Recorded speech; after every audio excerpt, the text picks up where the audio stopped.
Let me begin my remarks with two patients and their story of gender-based violence. Carol was a general practitioner and her husband Bob was a general surgeon.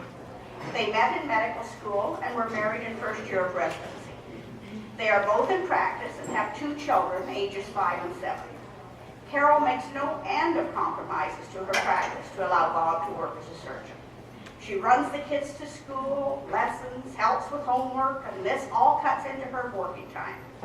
Meanwhile, things are not going so well with Bob, who's been sued for malpractice and has taken to drinking.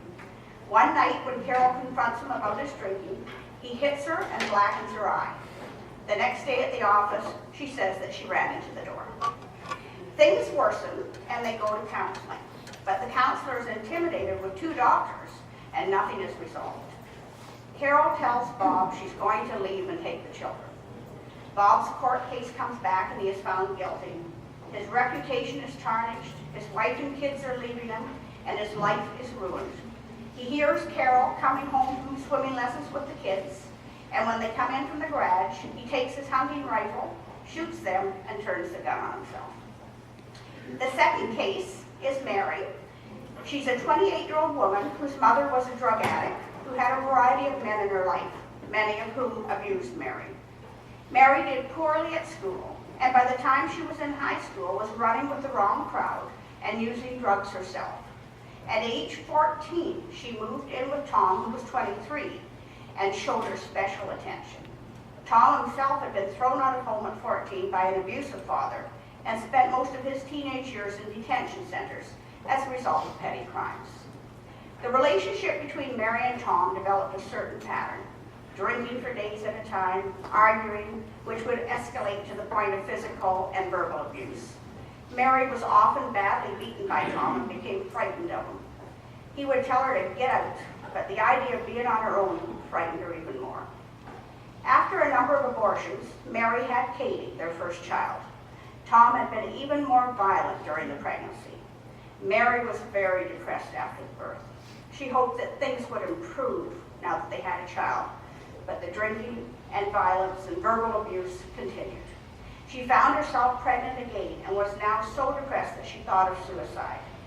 Mary was afraid to leave and was always afraid that Tom would eventually kill her or the children or himself or all of them. She went to many doctors about her depression and was prescribed numerous antidepressants with little help. She never told anyone about the abuse to which she was subjected. She felt that she deserved the beatings, as Tom had told her so often that she was worthless and nobody else would have her, that she now believed this herself. There was yet another fight, and Mary tried to lock Tom out of the house, but he banged on the door and woke the neighborhood. Katie woke up crying and was afraid that her father would come into the house. Katie then told her mother that Tom had sexually abused her on a number of occasions. Shocked by Katie's disclosure, Mary then made a very serious attempt to kill herself and her 2 children. Mary was charged with the attempted manslaughter of her children, and they were removed from her care and placed with Tom and his mother. Violence against women and girls is global. It takes on a local perspective according to the cultural, political, and economic circumstances. Take the example of poverty. If you are a man and poor, you're still better off than if you're a woman and poor. These social determinants are front and center when it comes to gender-based violence. Outsiders cannot empower women. Only women can empower themselves to make choices or speak on their own behalf. But this workshop today offers women the opportunity to do just that.